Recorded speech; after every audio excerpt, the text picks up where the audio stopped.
This video is intended to be a follow-up to the previous determinations I illustrated in my previous video.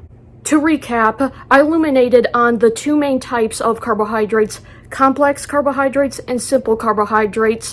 From the simple carbohydrates category, I elaborated on glucose, fructose, lactose, and sucrose. Although they are technically essential elements, starting 50 years ago, we developed sugar derivatives from the like.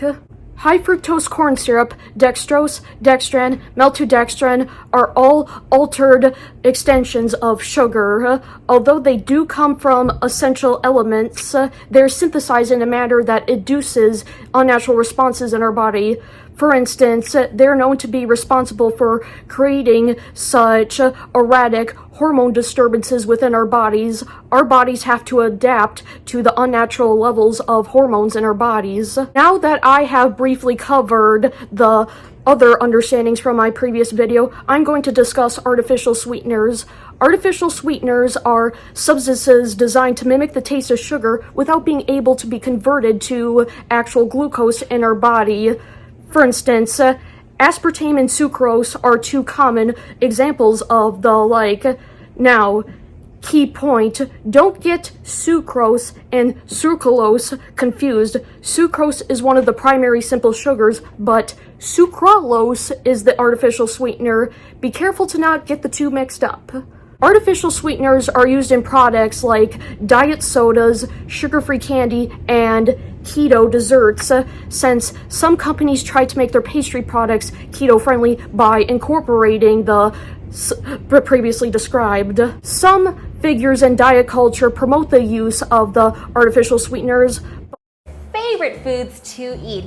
But you know what? This tortilla is flourless. Crazy, right? Yes, we can cut out those carbs and make this totally guilt-free. But there are some who aren't so convinced that artificial sweeteners are as innocent as some parties make them out to be as. Some argue that artificial sweeteners are worse than straight-up sugar. I've heard some influencers known for their partake in diet culture claim that you'd be better off drinking a regular soda instead of a diet soda.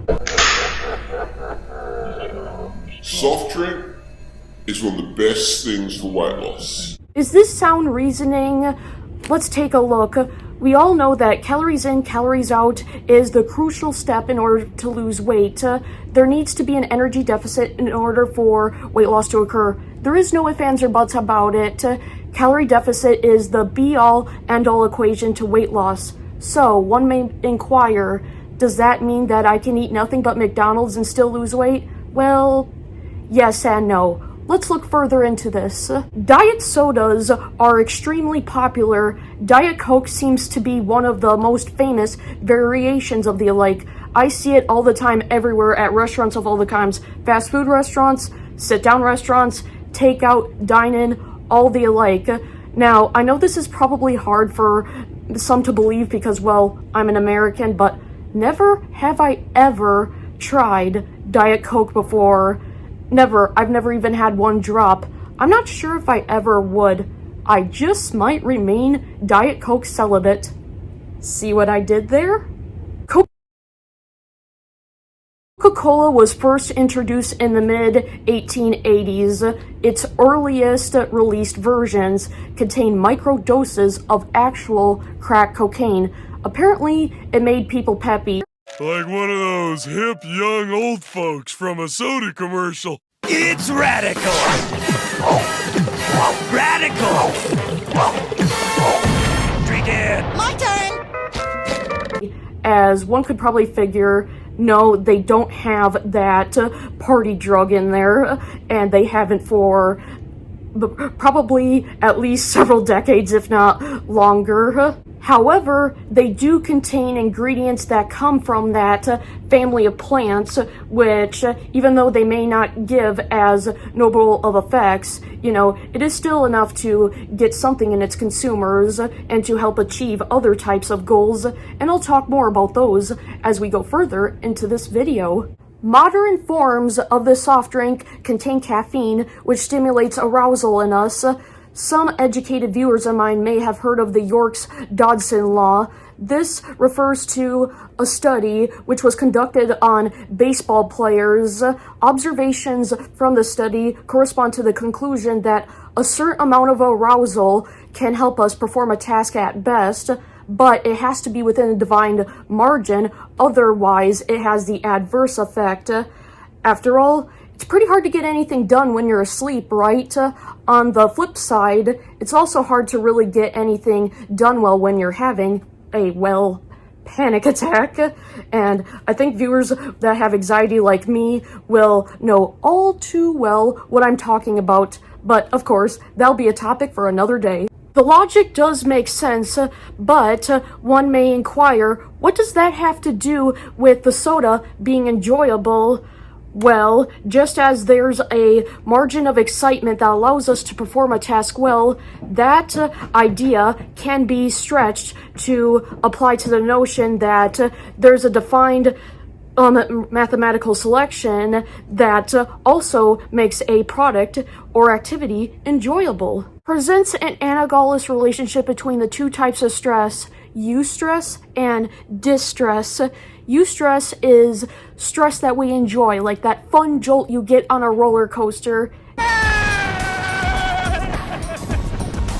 And then, of course, distress is pretty much exactly what it sounds like, not fun stress, like getting into a beef with someone you know, for instance. This all ties into the fact that stimulants like caffeine are put in soft drinks to induce that excitement that brings on the wanted eustress. Researchers have concluded that both eustress and distress cause excitatory neurotransmitters to be released within the brain, those being norepinephrine, dopamine, serotonin, which are collectively associated to each of them. I'm not entirely sure as to why distress is not fun and then eustress is enjoyable when they both produce pleasure chemicals. That will be a topic for another day. What is certain, though, is in the long term, repeatedly engaging in that stimulating activity will cause less and less dopamine to be released with each interval. This can make one want to engage in that stimulus more and more frequently to try and make up for that deficit of dopamine compared to the first interaction with that stimulus. This can be a vicious cycle. One does something, one gets dopamine. The amount of dopamine gets smaller with each repetition. This makes one return to initial dopamine inducer at increasingly frequent intervals, while dopamine consistently plummets. This is not too unlike how tolerance to some drugs occurs. Tolerance can happen from tasks in this indirect fashion. This is important to understand because even when something isn't inherently addictive, the way one goes about it can turn it into an addiction. It's been proven that artificial sweeteners do not cause the brain's pleasure and reward centers to respond as dramatically compared to actual sugar. But, like I explained, especially when it's mixed with stimulants, the quantity of the dopamine generated becomes predominantly modest with every engagement. That negative functional relationship drives one to pursue that activity in order to achieve those previous dopamine levels, only to shoot oneself in the foot in the process. It's so fascinating how our body adapts in ways that are innovative yet counterproductive at the same time. I just find it amazing and ironic simultaneously. Bottom line is, even though artificial sweeteners aren't fundamentally as addictive as sugar, the manner in which it's consumed can evolve it into a compulsive clutch. In the next part about artificial sweeteners, I will talk more extensively about its influence on weight gain. See you then!